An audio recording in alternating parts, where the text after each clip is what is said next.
What's up, y'all? I'm about to show you how I replace closures.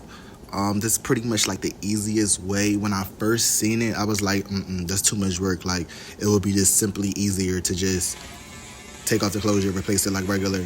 No. When I tell y'all that this is so much faster and like efficient and cleaner, like I did it 3 more times after this one, and like literally it only takes you one time to get good. Like just one time. I'm telling you, take my word for it. So pretty much like, what I do, I pin the back down and I pin the sides and the front like so. Easiest way. Trying to tell you. I give this method a 10 out of 10 because it's clean, it's efficient, and it's low-key kind of fast. I'm not going to hold you. Because once you done this part, you pretty much done. Mwah, new wig.